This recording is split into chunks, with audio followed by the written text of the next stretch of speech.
रूह जॾहिं थकिजी वेंदी आहे त जिस्म बि विख विख ते हाराइणु लॻंदो आहे। सोच जॾहिं ऊंदहि बणिजी वेंदी आहे त नस नस बि ॾुकणु लॻंदी आहे। दिलि जॾहिं सुकून विञाए वेंदो आहे त साह बि बोझ लॻणु लॻंदो आहे। ओम शांति। गुण सत सिर्फ़ु लफ़्ज़नि आहिनि, इहे त आत्मा जी ताक़त आहिनि जेके मन खे सुकून, दिलि खे ताक़त ऐं जिस्म खे नई ज़िंदगी ॾियनि था। जॾहिं आत्मा पंहिंजनि सतनि गुणनि सां भरपूर थींदी आहे त सिर्फ़ु मन ई न बदिलजंदो आहे, पर सॼो जिस्म बि हिकु नई ताक़त महसूसु करणु लॻंदो आहे।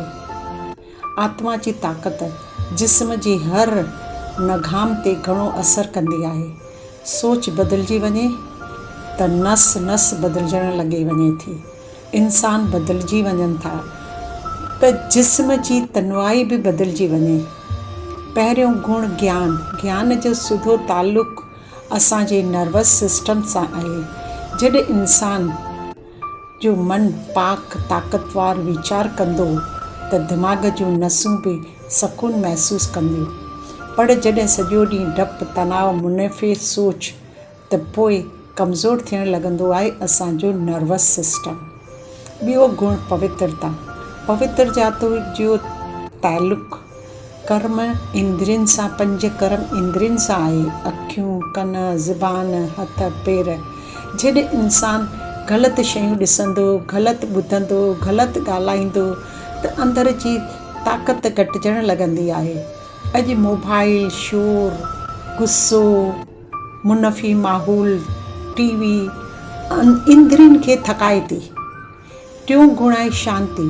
शांतीअ जो तालुक़ु असांजे रेस्पिरेटरी सिस्टम सां आहे। जॾहिं इंसान परेशान हूंदो आहे त साह तेज़ हलंदो, दिलि भारी थींदो, पर जॾहिं मन शांती में हूंदो त साह बि नरम ऐं मतवाज़न थी वेंदो ऐं जिस्म आराम महसूसु कंदो।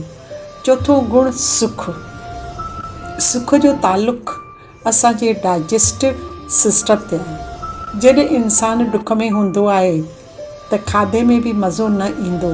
जेकॾहिं ज़बरदस्ती खाईंदो त बदहाज़मो थींदो, पर जॾहिं मन ख़ुशि हूंदो त साॻियो खाधो बि अमृत लॻंदो।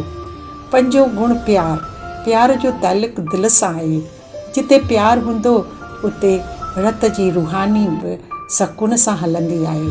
पर जॾहिं नफ़रत, टुटल रिश्ता, बेएतबाबी, उते दिलि बि भार महसूसु करणु लॻंदी आहे। छहों गुण आनंद। आनंद जो तालुक़ु असांजे हार्मोन सिस्टम सां आहे।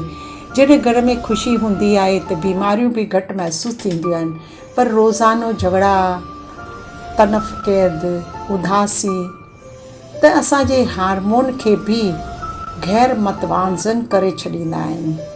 सतों गुण शक्ति। शक्तिअ जो तालुक़ु असांजे मसल सिस्टम ऐं इम्यूनिटी सिस्टम सां आहे। सिर्फ़ु जिस्मानी ताक़त काफ़ी न आहे, असुलु ताक़त त मनोबल में आहे।